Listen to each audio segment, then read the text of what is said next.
Dios les bendiga, un saludo muy especial en el nombre de Jesús y qué bueno que hoy podamos aprender más de su palabra. Quiero invitarte para que leamos Isaías capítulo 40, versículo 29. Dice así la palabra de Dios. Él da esfuerzo al cansado y multiplica las fuerzas al que no tiene ningunas. El mensaje de hoy es Dios, la verdadera fuente de energía. Hemos leído un capítulo escrito por el profeta Isaías y un mensaje donde nos muestra la gracia de Dios. Leyendo todo el capítulo 40 nos deja un mensaje de consuelo y también de su poderío, donde no encontramos otro Dios tan maravilloso y misericordioso. Él es nuestro todo y si lo tenemos todo en Cristo Jesús, nada desearemos fuera de Él. Amén. No importa qué tan complejo haya sido este año, pero si estamos con Dios, Él nos dará las más grandes reservas de ánimo cuando nos vea sin ellas. Simplemente seamos pacientes.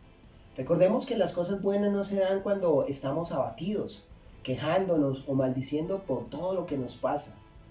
Claro que no es de esta manera. Ellas ocurren cuando ponemos nuestra fe en Dios y va de su mano trabajando para salir de cualquier circunstancia adversa. No permitas que la tristeza que siente tal vez por una crisis que estés pasando le haga seguir en el plano del desaliento. Reflexionemos y pensemos por un momento. Él da las fuerzas al cansado y las multiplica. Los obstáculos que hoy enfrentamos son oportunidades. Quizás lo definimos como problemas, pero son momentos de aprendizaje a que debemos estar armados de la fuerza que Dios nos da para asumir lo que se nos presente. Los problemas y angustias que nos corresponde enfrentar no pueden hacernos desmayar, por el contrario, seguir adelante y fuertes en la presencia de nuestro Dios.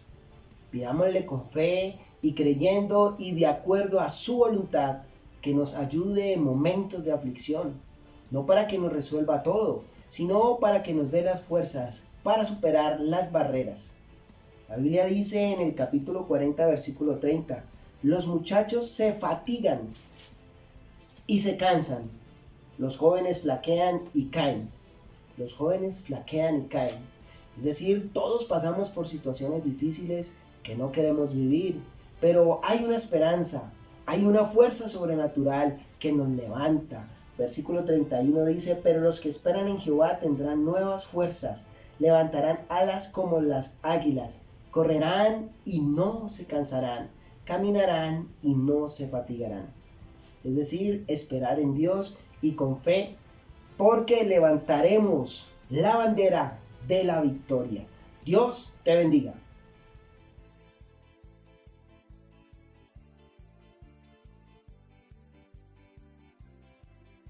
Bien, continuamos con el 11º estudio, ¿quién es Dios? Y profundizaremos un poco más sobre su nombre.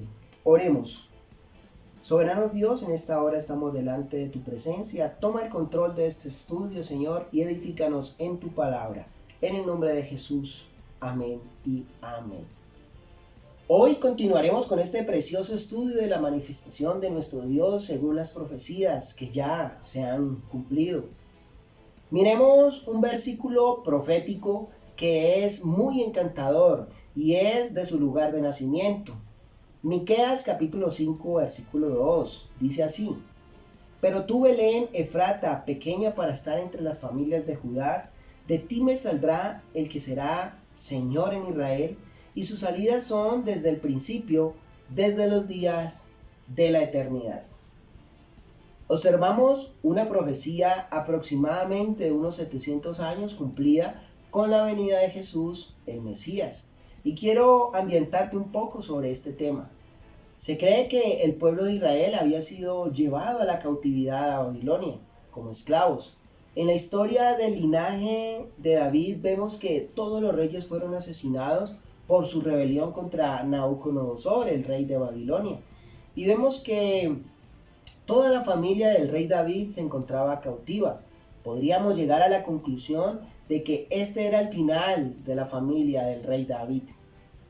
Pero es aquí donde nosotros vemos que Dios tenía otros planes para el pueblo de Israel. En esta profecía nos muestra que en la pequeña e insignificante Belén, lugar de nacimiento del rey David, habría de nacer alguien de la familia, del linaje de David, el que sería el Señor de Israel. Veamos una parte de esta profecía. Dice así: de ti me saldrá el que será Señor en Israel. Es decir, que aquel que vendría haría la voluntad de Dios para con la humanidad y cumpliría su plan de salvación. Sigamos leyendo esta hermosa profecía. Dice: y sus salidas son desde el principio, desde los días de la eternidad. ¿Qué significa esto? Que su existencia era previa a su nacimiento y está demostrando que Él es la deidad. Dios es el Mesías. Amén. Profecía cumplida por el Mesías Jesús, donde Él mismo dice: antes que Abraham fuese, yo soy. Evangelio de Juan, capítulo 8, versículo 58. Qué hermoso estudio, ¿verdad? Pero bueno, sigamos estudiando. Veamos otra profecía de Isaías en el capítulo 53, desde el versículo 3 al versículo 5. Dice así: despreciado y desechado entre los hombres, varón de dolores, experimentado en quebranto, y como que escondimos de él el rostro, fue menospreciado y no lo estimamos. Versículo 4 dice: ciertamente llevó en nuestras enfermedades y sufrió nuestros dolores, y nosotros le tuvimos por azotado, por herido de Dios y abatido. Versículo 5: mas él, herido por nuestras rebeliones, molido por nuestros pecados, el castigo de nuestra paz fue sobre él, y por sus llagas fuimos nosotros curados. Amén, qué bendición. Gracias a su amor, hoy podemos dar un parte de victoria. Él nos libertó de la esclavitud y del pecado y de la muerte.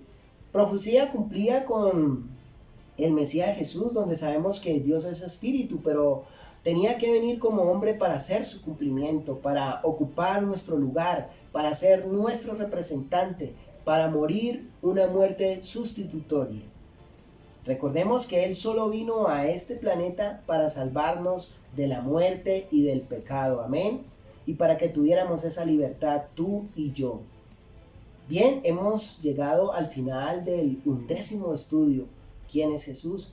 Y acompáñame la próxima semana con la continuación de este estudio del nombre de Jesús en el Antiguo Testamento. Dios te bendiga.